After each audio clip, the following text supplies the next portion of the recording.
आध्यात्मिक से संबंधित वीडियो देखने के लिए हमारे YouTube चैनल को सब्सक्राइब करें।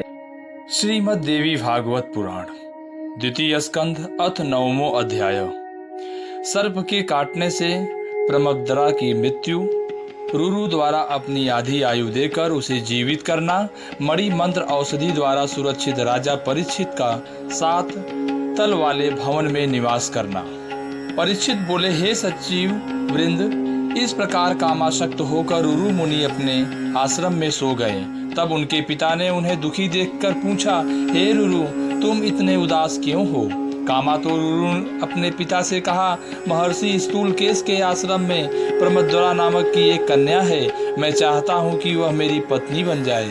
उन प्रमति ने महामुनि स्थूलकेश के पास शीघ्र जाकर उन्हें प्रसन्न किया तथा अपने अनुकूल करके उस सुंदर कन्या की याचना की। महामुनि स्थूलकेश ने यह वचन दे दिया कि किसी अच्छे मुहूर्त में कन्या दान दूंगा।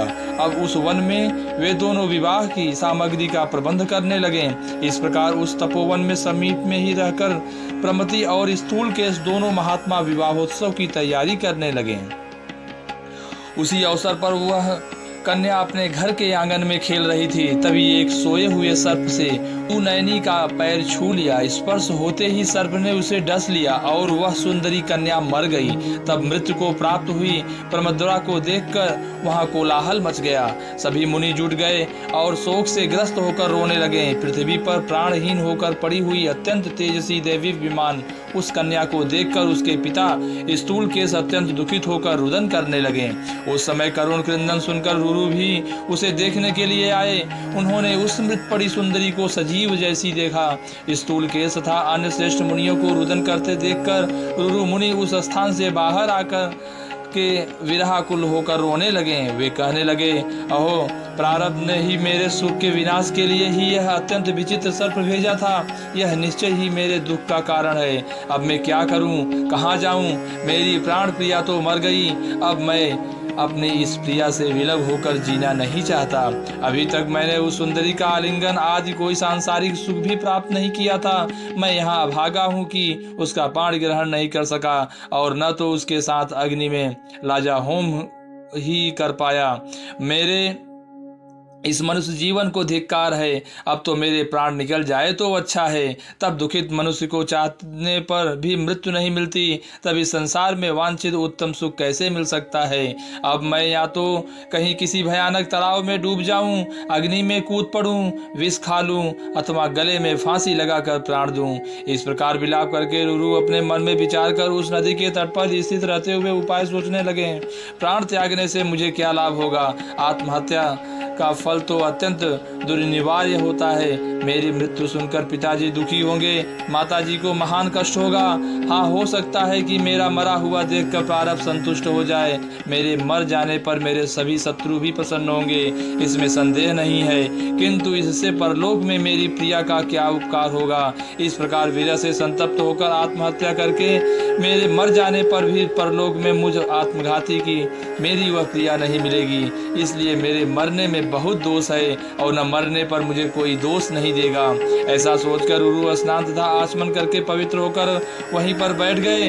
इसके बाद उस मुनि ने हाथ में जल लेकर यह वचन कहा, यदि मेरे द्वारा देवाराधन आदि कुछ भी पूर्ण कर्म संपादित किया गया हो, यदि मैंने श्रद्धा पूर्वक गुरुओं की पूजा की हो, हवन जप एवं तप किया हो, समस्त वेदों का अध्ययन किया हो, गायत्री की उपासना की हो और सूर्य की आराधना की हो, तो उस पुण्य के प्रभाव से मेरी प्रिया जीवित हो जाए। यदि मेरी प्रिया जीवित नहीं होगी तो मैं प्राण त्याग दूंगा। ऐसा कहकर देवताओं का ध्यान करके उन्होंने वह जल जमीन पर छोड़ दिया। राजा बोले, तदंतर इस प्रकार अपनी भार्या के लिए विलाप कर रहे उन दुखित रुरु के पास एक देवदूत आकर वह यह वाक्य बोला। देवदूत बोला, हे ब्राह्मण, ऐसा साहस मत कीजिए। आपकी मरी हुई प्रियतमा भला कैसे जीवित हो सकती है? गंधर्व और अप्सरा की इस सुंदर कन्या की आयु समाप्त हो चुकी थी, जिससे यह अविवाहित ही मर गई। अतः अब आप किसी अन्य शुभ अंगों वाली कन्या का वरण कर लीजिए। हे हतबुद्धि, आप क्यों रो रहे हैं? इसके साथ आपका कैसा प्रेम है? रुरु बोले, हे देवदूत, मैं किसी अन्य सुंदरी का वरण नहीं करूंगा। यदि यह जीवित हो जाती है तो ठीक है, अन्यथा मैं इसी समय अपने प्राण त्याग दूंगा। राजा बोले, उन मुनि का यह हठ देखकर देवदूत ने प्रसन्न होकर तथ्यपूर्ण सत्य तथा मनोहर वचन कहा। हे विपेंद्र, देवताओं के द्वारा इसका पूर्व विविध उपाय मुझसे सुनिए। आप अपनी आयु का आधा भाग देकर अपनी प्रमदरा को शीघ्र ही जीवित कर लीजिए। रुरु बोले, मैं निसंदेह अपनी आयु का आधा भाग इस कन्या को दे रहा हूँ। अब मेरी प्रियतमा के प्राण वापस आ जाए और यह उठकर बैठ जाए। उसी समय विश्वावसु अपनी पुत्री प्रमदरा की मृत्यु जानकर के स्वर्ग लोक से विमान द्वारा शीघ्र ही वहां आ गए।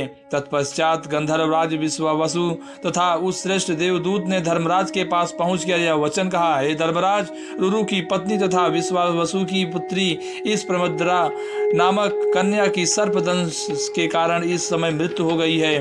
हे सूर्यतनय, इसके वियोग में मरण के लिए उद्यत मुनि रुरु की आधी आयु तथा उनकी तपस्या के प्रभाव से यह कोमलांगी जीवित हो जाए। धर्मराज ने कहा, हे दूत, यदि तुम ऐसा चाहते हो तो उसकी आधी आयु से विश्वावसु की यह कन्या जीवित होकर उठ जाए और तुम जाकर इसे रुरु को समर्पित कर दो।